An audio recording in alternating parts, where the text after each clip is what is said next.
welcome to another episode of Your Faith and Health Community. I'm your host, Pastor Jackie Jackson, and on behalf of myself, as well as our producer, Anita Alexander, we want to thank you very much for taking out time to spend with us. Hopefully, prayerfully today, we'll give you some information that will be life-changing. Now, before we start, I've got to ask you, since the last time, if you hadn't already done it, have you enrolled in health care? Listen, you can have everything in the world. There's a scripture that says, what profit a man if he gains the whole world but loses his very soul? That is the ultimate important. But what do you profit if you start gaining everything and you do nothing about your health? So you've got to get enrolled in health insurance. If you need Medicaid, in other words, if you're single, your income is $16,223 or less a year, that makes you eligible for Medicaid. If you're a family of four with a combined income of $44,558 a year, that makes your entire family eligible for Medicaid. This covers dental, vision, hospitalization, emergency room visits, medication. And if you haven't had to pay for medication out of your pocket yet, you may not know it will break the bank. It also covers pre-existing condition. It covers everything. Now, if you don't fall within that guideline and you want to go online to look for your specific income to see where you fall within there, if not, then you're going to have to go to the marketplace. You need to go think about what doctors do you want to see?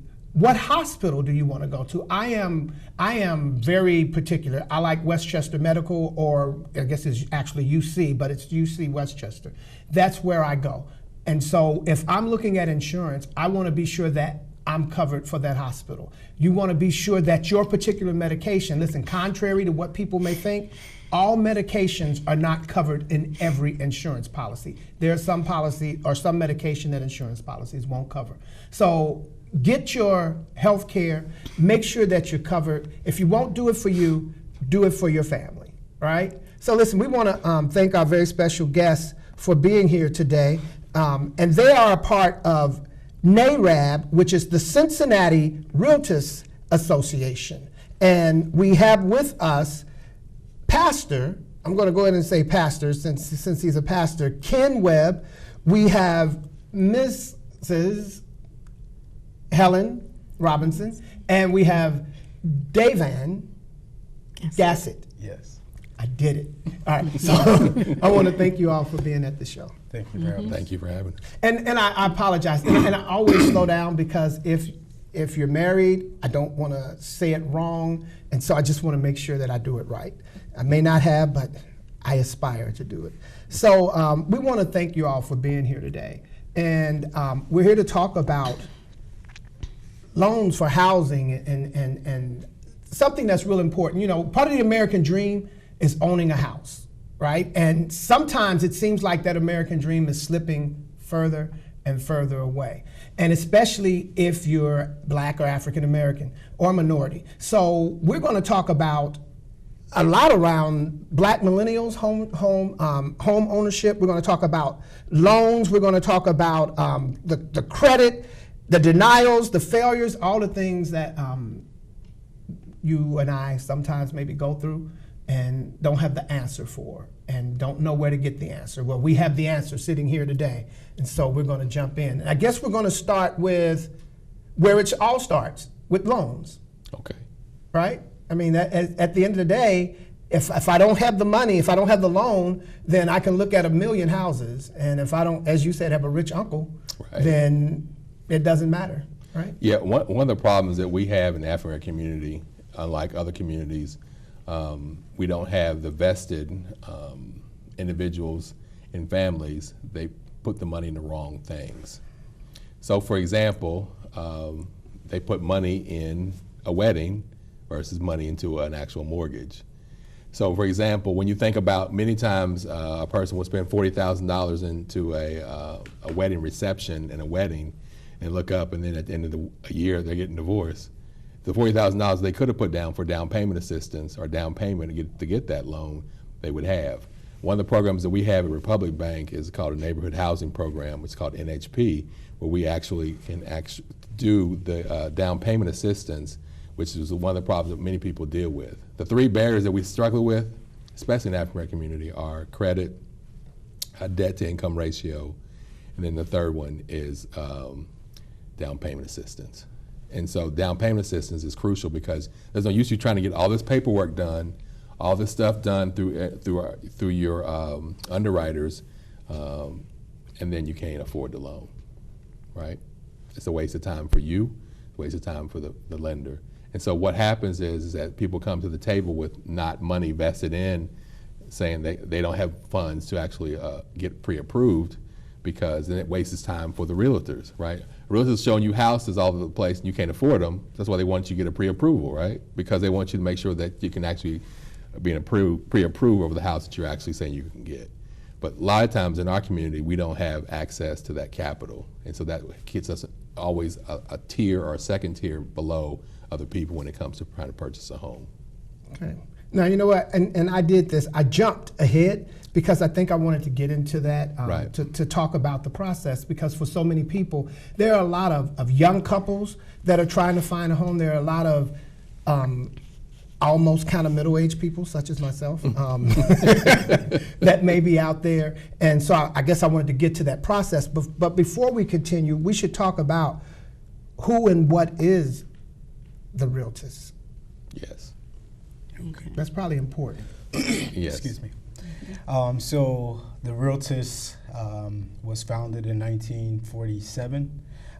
It is a group we are members of NARAB, which is the National Association of Real Estate Brokers, which was founded in 1947. It was when African Americans or minorities weren't able to become realtors, so they created a trade association called NARAB, the Realtors, as the members, and we've been going ever since. Actually, the organization has been around for the last 72 years. We advocate fair housing and fair access to housing and lending. Was that Okay. started here in Cincinnati? No, there were people from several different states, but you know, we always have a way to stay in touch with our roots.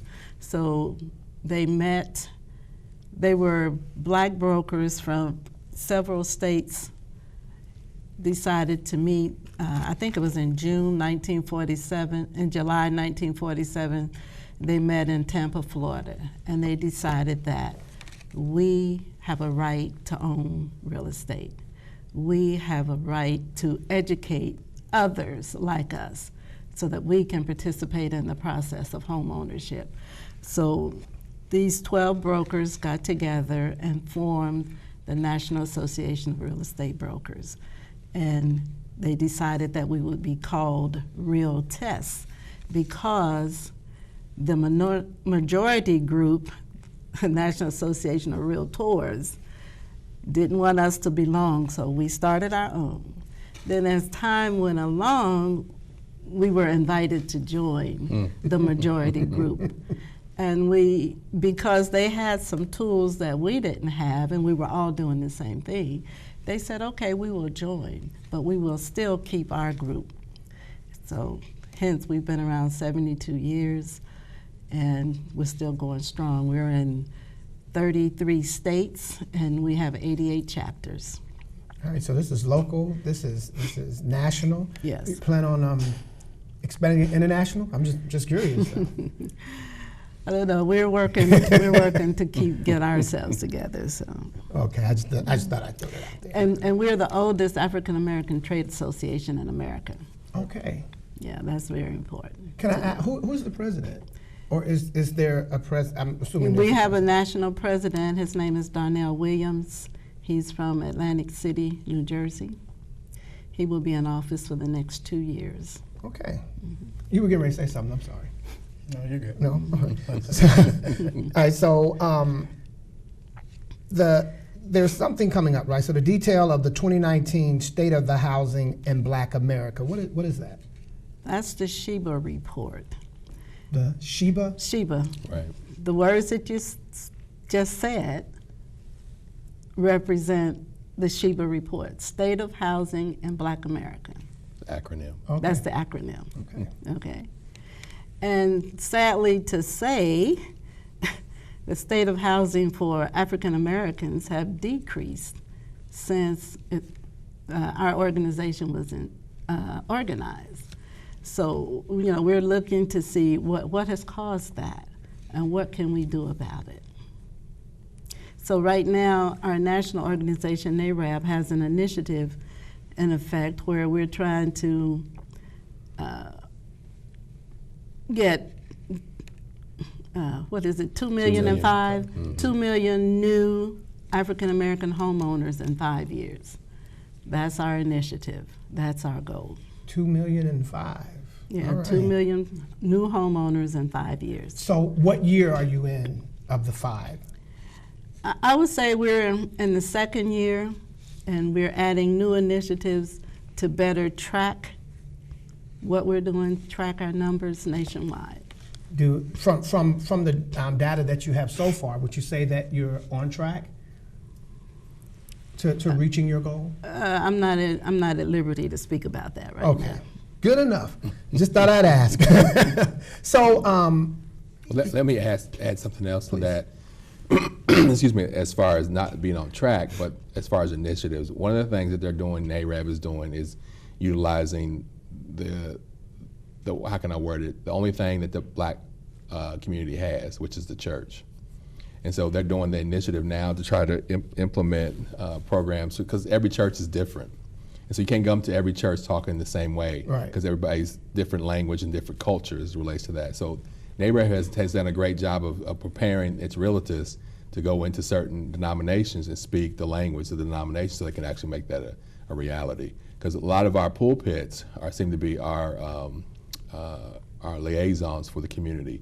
So as the community goes, so goes the pulpit. As the pulpit goes, so goes the community. And so NARAB has realized that that's a great opportunity for them to get into many households, because people take the advice of the pastor, right? Whatever congregation they're in. Trusted source. Whether it be the pastor, whether it be the rabbi, or wherever the case might be, they take that person individually as that trusted source. And so NARAB is doing a good job, I think, of preparing its realtors to go into those different avenues and make a difference to help those individuals in those communities. Right, that's our faith-based initiative. We also initiated this year the House Then the Car initiative. Right. Because we're finding that if a person goes out and buy a house, goes out and buy a car, they're not able to buy a house for at least another year. Right. So especially with the millennials graduating from college, they seem to have less debt than maybe generations before them. So we're encouraging everybody, you know, buy the house, then the car, because it's been proven that once you buy a house, everybody will give you credit, good, bad, or indifferent. Right. So buy the house and then the car. Which is a great initiative, because right. you can't not supposed to live in your car. but you buy the house first, right? Right. You know? have a place to put the car. Right, exactly. And so Right. we see that with not only African American consumers, but with the consumers in general, that they want the car, want the car, want the car. And we tell people, even in the process of getting a mortgage, do not buy a car. Right. Do not buy any large pieces of furniture. Do not Right. buy anything that's going to mess up the credit score, mess up the whole DTI, Income. your debt to income ratio, because that could set you back another 2 years if you Right. buy something that's going to mess up the whole numbers. Right. And so that's a good initiative, because so often we if we do buy a car, we have to buy a brand new one. Why you got to buy a brand new one? Right? Because you got to set up the car with the house. That's why people have houses, don't have anything in their rooms, right? They have furniture, but they're playing in certain rooms, right? Right. They open up a door and say, "Don't go in there. No, don't go in there. That door's locked." They're like, "Why's the door locked?" Nothing's in there. Nothing goes in there, because they can't afford it, right? Right. Right. So I know when I got my first car, someone I had a lot of respect for, at least I did have a lot of respect for him. I just didn't listen to him. And that's what they told me. And this was in 81. Yeah, 81. And they said, don't buy the car. Right. Go buy a house for you and your family. I was like, yeah, but I've got to get my family around. We're on the bus. And they Right. said, yeah, but you need a place to live with your family. I said, well, we got a place to live. I can't move around. And Right. then I didn't listen, and I went and bought the car. And it was a while before we did. It was a while before we got in the house, because a lot of other stuff started happening, and then Right. it just didn't go. So you didn't ask that, but I thought I'd share it with right, you. maintenance on the car and everything else. Oh, Otherwise it got to spirals be out of there. control. So what are some of the biggest barriers in real estate with African American families? as far as getting a home, one of the biggest ones in African Americans is credit and the lack thereof. A lot of times people assume I paid my bills, I don't have any bills, but what Ms. Helen was saying earlier about the millennials, they have a lot of loan debt, school debt, that you can't really get past it. And so once you consolidate that loan debt or work with that student loan organization to get that debt down, it might take a while. But a lot of times what happens, people think, okay, I got a credit card, open a credit card, and then didn't take care of it. And then there's other fees that they know about. And then you look at your credit report. It lets me look at your credit report. You can look at your credit report at least once a year. You can do 3 different agencies, Experian, TransUnion, and Equifax. You can look at those through annualcreditreport.com. The problem is people think that freecreditreport.com is free, but it's not. And Yeah, so, I found that out. Right, and so what a lot of people don't even know what their credit report's in there. Between the issues of fraud and that's going on so rampant these days, somebody might take your identity, and we and I probably shouldn't even say this, but I'm going to say it anyway. There has been a tendency in the past where we as a people use our kids to get our gas and electric or our bell, Cincinnati Bell turned on or something like that. As a matter of fact, when I was growing up, perfect example, I'm a junior and I pulled my credit. I was trying to buy my truck because I was not listening to what people told me either. So my first vehicle, I had to buy it, and then they pulled my credit. And it was like, well, you have some things on your credit report that you purchased when you was 8 and 9. Now, back in the day, my mom used to shop at a place, is no longer in business, but the other place still is, Romans and Lane Bryant. So on my credit report, there was 2 items. One was Romans, one was Lane Bryant. Both of those were done when I was 8 and 9 years old, but it's on my credit report. But if I never pull my credit report, I never see that actually on my credit. We have a tendency of being fearful of what our credit looks like, so we can't go back and try to get it, help it, because we're too busy not wanting to look at it. And so, excuse me, one of the things that we do at Republic, a program called the Credit Builder Program, where we help people with their credit and help them establish their credit and get them to the point where they can actually have a good credit amount. Okay. The financial literacy and credit builder, is that kind of what you're talking about, or is Correct. that something different? That's the same thing. Okay, so that's We the can same. segue into the Um, seminar that we're going to do. Oh, good. Oh, well, so we are having a home buyers fair November the 16th, and we have a open, registration starts at 12, and the event starts at 1. It'll go from 1 to 3, and it is located at Douglas Elementary. And if you need the address, it's 2627 Park Avenue, 45206. And it is, lunch is provided, but RSVP is required. So we do have some information as far as if you are interested in that event, to who you would contact for that. So. And if you didn't get a chance to write down the address, the information, at the end of the show, you will be able to get the information. It'll scroll for you. Okay. And that's where the financial literacy piece will come in, as well as how to get a mortgage, and also talk about other aspects of homeownership. Yeah. Okay. Because it's important to note, we talk to people about getting a home, buying a home, but with a home comes responsibility. Mm-hmm. There's maintenance. You can't call. You can't They call the call landlord. somebody and say, come and fix it. Excuse me. So there's routine maintenance that you need to be aware of and plan for. So, Right, and another thing is, like you talk about long-term, it's a long-term investment, being a homeowner. It's a great thing. It's funny because when you go to the closing tables and people are signing all those, the documentation, but then you realize it's a huge debt you get in front of you. But it's a great debt to have. It's better than having that car debt, right? Because that car debt depreciates as soon as you drive off the lot. But the home situation is something that's going to continue to build off of. You can build an actual family and a life in that home. So, Or even passed down to generations. So, owning a home has that generational wealth that most people don't understand or get the concept of as well. So, right. And we're seeing a lot of the black generational wealth being taken away Right. through gentrification, and probably also because due to lack of education and poor planning, because the real estate is probably the largest purchase most people will ever make in their life. It can also be the most valuable purchase if you take care of it. Yes. Yeah. So then, in terms of education, right?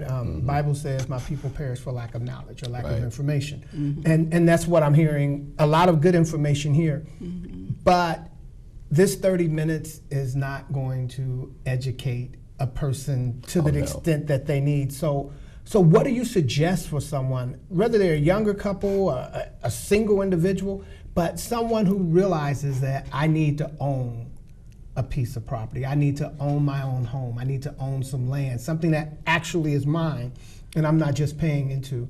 What do you suggest? How do I get educated to make my big purchase? A good step would be to come to the home buying education class that we're having on November the 16th. And then we, as realtors, can follow up with you and get you to the point where, give you the basics of what you need, and then work with you to build on that so that you can become a homeowner. And I, as a lender, I would tell individuals not only to go to that, but it's not just one and done. It's No. continuous long-term It's relationships with that realtor as well as that loan lender. I tell people all the time about credit. Now I'm not as fit as I used to be, so I have established this little protrusion right here above my waist, and I said it took me a while to get there. Right, it didn't happen overnight. Right. This is years of good living. That's what my uncle used to tell me. So years of good living, and so it's the same way with credit. It's not going to be eradicated overnight, but it's a process. And so if you're looking at home ownership, don't get weary in doing the journey, because you'll be more the better if you expound on expertise of a realtor, expertise of a good lender, and understand that at the end of the day, you'll be satisfied when you sleep at night at that actual new home. And we're in that point, especially when you speak about millennials, but not just millennials. We just live in an era where everything is faster. Right. You could put a turkey in a microwave. I haven't had one that way, but I understand you can actually do a turkey in the microwave. So everybody's looking for this quick fix. So you have all these different things coming on. The credit commercials, we can fix your credit. Come to us. Right. We'll fix your credit in 90 days. Or what do you suggest with that? I mean, and maybe I'm asking, maybe this isn't the right question or the right setting to ask that, but that's what a lot of people are looking at, that I can go and they'll fix your credit and they'll get you up and running real quick. Quick fix. So I would just say, it sounds too good to be true, It probably It is. probably is. and buyer Right. beware. And if it's on TV, they paid to be there. So they got to make their money. They have to get their money back. So here you come. So, And everything they can do, you can do on your own. Right. All you have to do is actually just get the information. You can get that on Google. I mean, there's so many places you can find information on how to fix your credit. We just have to apply. Yeah. So when you get in your mind that, hey, I need to get a home. I want to have my own home, my own place, regardless of where your credit is at. I mean, obviously where your credit is going to determine if you get the home yeah. at that time, but regardless of where it is, it's time to start that plan. It's time to start looking at at least finding out what's required for the loan. Exactly. Not being afraid to look at the credit report and see all of the credit reports and see what's on there, and not let that be a deterrent, but let it become a determination that you're going to get it taken care of, and then reach out to you guys. Right. I would agree. right. Well, I wish we had a whole lot more time, because I know you couldn't have given us all the information that you have. But listen, we want to thank you all for spending time with us. If you're trying to get a home, if that's your thought, then you have some good information. There's an event coming up November 6th, 16. 16th. Sorry. You'll have the information. Go. Even if you already have a home, go. Maybe you're ready to get the second home, and maybe that information will help you. Or it may help you help someone else. And if you're a faith leader and you heard this, go. Get some information. Share with your congregation. And that's faith leader, imam, rabbi, whatever. Information is important. So we thank you. We hope that you got something that will change your life. And I just want to tell you to stay faithful Stay healthy.